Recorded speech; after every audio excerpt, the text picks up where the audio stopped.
సాధారణంగా ఏ రంగంలోనైనా ఉద్యోగం పొందాలంటే అందుకు సంబంధించిన కోర్సులు చేయాలి. కానీ సీఏ కోర్సు చదివితే ఏ రంగంలోనైనా ఉపాధి పొందవచ్చు. ప్రస్తుతం చార్టర్డ్ అకౌంటెంట్స్కి మార్కెట్లో మంచి డిమాండ్ ఉంది.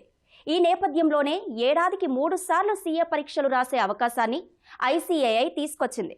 మరి పరీక్షల విధానంలో వచ్చిన మార్పులేంటి? విద్యార్థులు ఎలా సన్నద్ధం కావాలి? తదితర విషయాలను మనకు వివరిస్తున్నారు సీఏ శిక్షణ నిపుణులు మట్టుపల్లి ప్రకాష్. సీఏ పరీక్షలకు సంబంధించి ఐసీఐ ఇటీవల కీలక నిర్ణయం తీసుకుంది. గతంలో నిర్వహిస్తున్నటువంటి 2 సార్లు పరీక్ష విధానం తోడుగా ఈసారి మూడోసారి కూడా పరీక్ష రాసేందుకు అవకాశం కల్పించింది. మరి ఈ మారిన పరీక్షా విధానం వల్ల విద్యార్థులకు ఎలాంటి ప్రయోజనం చేకూరుంది, ఈ రంగంలో ఇలాంటి మార్పులకు నాంది పలకనుంది, ఈ అంశాలపై మాట్లాడేందుకు మనతో పాటు ఈ రంగంలో బోధన రంగంలో అనుభవం ఉన్నటువంటి మట్టుపల్లి ప్రకాష్ మనతో పాటు ఉన్నారు. మాస్టర్ మైండ్ సంబంధించి అడ్మిన్ డైరెక్టర్. ఆయనతో మాట్లాడతాం. సరే, ఎట్లా ఇప్పుడు ఐసీఐ తీసుకున్నటువంటి ఈ నిర్ణయం విద్యార్థులకు ఎలా ఉపకరిస్తుంది, ఎలాంటి ప్రయోజనాలు ఉండబోతాయి? నమస్కారం అండి. ఒకప్పుడు సీఏ పరీక్షలు మనకి సీఏ ఫౌండేషన్ ఫస్ట్ స్టేజ్ అండి, తర్వాత సీఏ ఇంటర్ 2వ స్టేజ్, సీఏ ఫైనల్ 3వ స్టేజ్. ఒకప్పుడు సీఏ ఫౌండేషన్ కానీ ఇంటర్ కానీ ఫైనల్ కానీ అన్నీ కూడా ఇయర్లీ ట్వైస్ మాత్రమే ఎగ్జామ్స్ జరిగేవి. సో ఫౌండేషన్ ఏమో జూన్ డిసెంబర్లో జరిగేవి, ఇంటర్ మరియు ఫైనల్ ఏమో మే నవంబర్లో జరిగేవి. సో లాస్ట్ ఇయర్ ఏం చేశారంటే ఫౌండేషన్ మరియు సీఏ ఇంటర్ ఇయర్లీ 3 టైమ్స్ పరీక్షా విధానాన్ని తీసుకొచ్చారు. సో జనవరి, మే మరియు సెప్టెంబర్. ఇప్పుడు కొత్తగా తీసుకున్న డెసిషన్ ఏంటంటే సీఏ ఫైనల్ కూడా ఇయర్లీ 3 టైమ్స్ ఎగ్జామ్ జరగాలి అనేటువంటి విధానాన్ని తీసుకొచ్చారు. సో దీంట్లో వచ్చేటువంటి ప్లస్ పాయింట్ ఏంటంటే ఒకవేళ స్టూడెంట్ ఏదన్నా ఒక గ్రూప్లో కనుక ఫెయిల్ అయితే మళ్ళీ 6 నెలల పాటు వెయిట్ చేయకుండా జస్ట్ 4 మంత్స్లోనే ఎగ్జామ్ ఉంటుంది కాబట్టి తను వెంటనే ప్రిపేర్ అయ్యి మరొకసారి ఎగ్జామ్ రాసే అవకాశం ఏర్పడుతుంది. కొత్తగా వచ్చిన మార్పు వల్ల ప్రాక్టికల్ శిక్షణకు కొంత వెసులుబాటు బాగా దొరుకుతుంది అనేది ఒక అభిప్రాయం వినిపిస్తుంది. అందులో వాస్తవం ఎంత? అసలు మీరు సీఏ క్వాలిఫై అయ్యేటప్పటికే మీకు ప్రాక్టికల్ ట్రైనింగ్ రెడీగా ఉంటుంది. సో మీరు చదువుకున్నది ఎలా అప్లై చేయాలో మీకు తెలుసు. అందుకని ఈ కోర్సులో జాబ్కి వెళ్ళినప్పుడు ఎవరిని కూడా ఎక్స్పీరియన్స్ అడగరు, ఎందుకంటే ప్రాక్టికల్ ట్రైనింగ్లో నేర్చుకున్నాడు కదా. ఒకప్పుడు ఏంటంటే మరి సంవత్సరానికి 2 సార్లు మాత్రమే ప్రాక్టికల్ ట్రైనింగ్లో జాయిన్ అయ్యే అవకాశం ఇప్పుడు ఇయర్లీ 3 టైమ్స్ వచ్చింది. దట్టు ఒకప్పుడు ప్రాక్టికల్ ట్రైనింగ్ 3 ఇయర్స్ ఉండేదండి, ఇప్పుడు దాన్ని 2.5 ఇయర్స్కే కుదించారు. అది కూడా ఎలా అంటే 2 ఇయర్స్ మీరు ప్రాక్టికల్ ట్రైనింగ్ చేస్తే చాలు, దాని తర్వాత ఒక 6 మంత్స్ గ్యాప్ తీసుకోవాలి. ఆ 6 మంత్స్ గ్యాప్లో ఏం చేయాలంటే సీఏ ఫైనల్ మీరు సీరియస్గా ప్రిపేర్ అయ్యి ఎగ్జామ్ రాయాలి. చాలా ఎంఎన్సీ కంపెనీస్ వస్తున్నాయి, ఐటీ కంపెనీస్ చాలా వరకు వస్తున్నాయి, గ్లోబల్ కంపెనీస్. సో ఈ కంపెనీస్ అన్ని కూడా విస్తృతంగా వస్తున్న తరుణంలో ఈ జరిగినటువంటి మార్పు ఎలా ఉపకరిస్తుంది వాళ్ళ రిక్రూట్మెంట్స్ కానీ వాళ్ళ అవసరాలు తీర్చేందుకు? ఇండియాలో మల్టీనేషనల్ కంపెనీస్ రావడమే కాకుండా మన ఇండియన్ కంపెనీస్ ఇవాళ మల్టీనేషనల్ కంపెనీ స్థాయికి ఎదుగుతున్నాయి. ఇది చాలా మనకు గర్వకారణం. సో అలాంటి ఒక మంచి పరిణామం ఇవాళ జరుగుతుంది. సో ఆటోమేటిక్గా ఏమవుతుందంటే ఫైనాన్స్ ప్రొఫెషనల్స్కి విపరీతమైనటువంటి డిమాండ్ ఏర్పడుతుంది. అలానే ఒకప్పుడుతో పోల్చుకుంటే ఇవాళ లీగల్ కంప్లైన్స్ అనేది చాలా ఇంపార్టెంట్ అయిపోయింది. సో ఒక చిన్న సైజ్ నుంచి పెద్ద సైజ్ కంపెనీ వరకు అకౌంటింగ్ స్టాండర్డ్స్, ఆడిటింగ్ స్టాండర్డ్స్, కంపెనీల, సో ఇన్కమ్ ట్యాక్స్, జిఎస్టీ, ఇలాంటి ఎన్నో రకాల చట్టాలని తూచా తప్పకుండా పాటించాలి. సో ఆటోమేటిక్గా చార్టర్డ్ అకౌంటెంట్స్ యొక్క డిమాండ్ కూడా విపరీతంగా పెరిగింది. అంటే ప్రతిదీ కూడా ఎక్స్పర్ట్స్ ఒపీనియన్ తీసుకునే చెయ్యాలి. మరి నేను చెప్పినటువంటి ఈ రంగాల్లో చార్టర్డ్ అకౌంటెంట్కి మించిన ఎక్స్పర్ట్ ఎవరు లేరండి. మీరు ఒక ఇన్కమ్ ట్యాక్స్ కానీ, జిఎస్టీ కానీ, అలానే అకౌంటింగ్ స్టాండర్డ్స్ కానీ, ఆడిటింగ్ స్టాండర్డ్స్ కానీ, ఇలాంటి విషయాల్లో మీకు ఒక ఎక్స్పర్ట్ సలహా కావాలి అంటే మీరు సీఏ తప్ప ఇంకెవరు ఇవ్వలేరు అంత ఎక్స్పర్ట్ అడ్వైస్. ఆటోమేటిక్గా ఇవాళ చార్టర్డ్ అకౌంటెంట్స్కి డిమాండ్ బాగా పెరుగుతుంది ఇండియాలో మరియు గ్లోబల్గా అండి.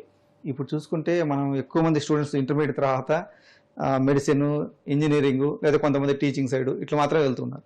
సో వాటికి భిన్నంగా కొంత వాళ్ళలో ఈ అకౌంటెన్సీ లేకపోతే మ్యాథ్స్ పైన పట్టు ఉంటే కనుక ఈ సీఏ కోర్స్ అనేది ఎట్లా ఉపయోగపడుతుంది ఒక వృత్తిరీత్యా కానీ మన పిల్లలకి? ఇప్పుడు ఎలా ఉంటుందంటే నేను 10th క్లాస్ వరకు ఇలా చదివాను, సో అన్ని కోర్సులు అలానే ఉండాలి, అలా కుదరదండి. ఇప్పుడు ఒక చిన్న వ్యాపారాన్ని రన్ చేయడం వేరు, ఒక పెద్ద బిజినెస్ని రన్ చేయడం వేరు. అలా ప్రతి స్టేజ్లో మనం చేంజ్ అవ్వాల్సి ఉంటుంది. అలానే స్టూడెంట్ కూడా ఒక ప్రొఫెషనల్ కోర్స్కి వస్తున్నప్పుడు తన అప్రోచ్ చాలా మారాల్సి ఉంటుంది. అలా మారగలిగితే ఇది ఆపర్చునిటీస్ గని అని అనుకోవచ్చు. మిగతా కోర్సెస్కి ఇది ఏ రకంగా భిన్నమనంటే ఫ్లెక్సిబిలిటీ ఉంటుందండి. ఇప్పుడు ఉదాహరణకి ఒక సివిల్ ఇంజనీర్ ఉన్నారనుకోండి, ఒక సివిల్ ఇంజనీర్ అవసరం ఎక్కడ ఉంటుంది? ఒక కన్స్ట్రక్షన్ కంపెనీలో ఉంటుంది. ఒక సాఫ్ట్వేర్ ఇంజనీర్ అవసరం ఎక్కడ ఉంటుంది? ఒక సాఫ్ట్వేర్ కంపెనీలో ఉంటుంది. పొరపాటున ఆ సాఫ్ట్వేర్ కంపెనీస్ ఏదన్నా ఒడిదుడుకులు లోనవుతుంటే సో మరి జాబ్ కట్స్ ఉంటాయి కదండి. ఇప్పుడు రైట్ నౌ ప్రపంచవ్యాప్తంగా మనం చూస్తున్నాం ఎన్ని లక్షల మంది టెక్కీస్ని జాబ్స్ నుంచి తీసేస్తున్నారు. ఒక సీఏకు ఉన్న బ్యూటీ ఏంటంటే మీరు చేసేది ఫైనాన్స్. మీరు ఏ రంగానికి వెళ్ళినా కూడా ఫైనాన్స్ అనేది యూనివర్సల్. ఇప్పుడు ఆర్టిఫిషియల్ ఇంటెలిజెన్స్ వచ్చేస్తుంది. రొటీన్ జాబ్స్కి ఇక ఫ్యూచర్లో మనుషులు అవసరం లేదండి, అన్ని మెషిన్స్ చేసేస్తాయి. ఈ 20 క్వశ్చన్స్ 30 క్వశ్చన్స్ ఇంపార్టెంట్ క్వశ్చన్స్ చదివేసుకొని ఎగ్జామ్ రాసేసి నాకు 90 వచ్చినాయి, నా చేతికి సర్టిఫికెట్ వచ్చింది అని మీరు ఆనందపడాల్సిందే తప్ప అలాంటి వాళ్ళ అవసరం ఇవాళ కార్పొరేట్ కంపెనీస్కి లేదు.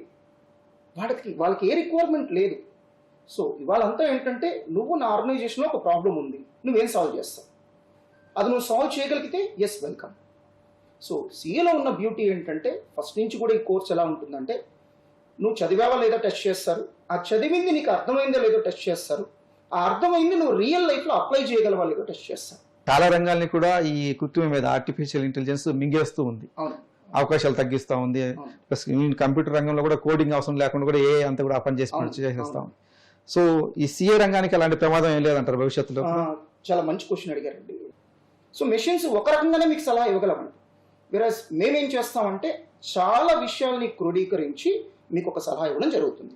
ఇప్పుడు ఒక క్లయింట్ వచ్చి ఇన్కమ్ ట్యాక్స్లో ఒక సలహా అడిగాడు అనుకోండి, కేవలం ఇన్కమ్ ట్యాక్స్ చూస్తే సరిపోదండి. సో జిఎస్టీ ఏం చెప్తుంది అది కూడా చూడాలి. అంటే మేము ఇచ్చే సలహా ఇన్కమ్ ట్యాక్స్కి లోబడి ఉండాలి, జిఎస్టీకి లోబడి ఉండాలి, కంపెనీ లాకి లోబడి ఉండాలి. అది కనుక ఒక లిస్టెడ్ కంపెనీ అయితే సెబీ గైడ్ లైన్స్ ఉంటాయి, దానికి లోబడి ఉండాలి, ఆడిటింగ్ స్టాండర్డ్స్కి లోబడి ఉండాలి, అకౌంటింగ్ స్టాండర్డ్స్కి లోబడి ఉండాలి.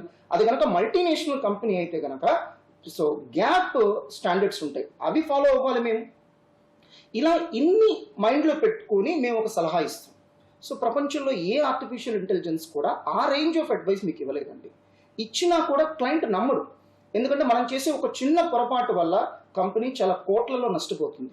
ఒక గ్రూప్ ఆఫ్ సీఏలను పెట్టుకొని వాళ్ళ అడ్వైస్ మేరకు మాత్రమే చేస్తారు. Thank you sir, thank you very much. Thank you అండి. మిగతా కోర్సులతో పోల్చుకుంటే ఇంకా సీఏ చాలా విభిన్నమైనది, అదే సమయంలో చాలా క్లిష్టమైనది కూడా.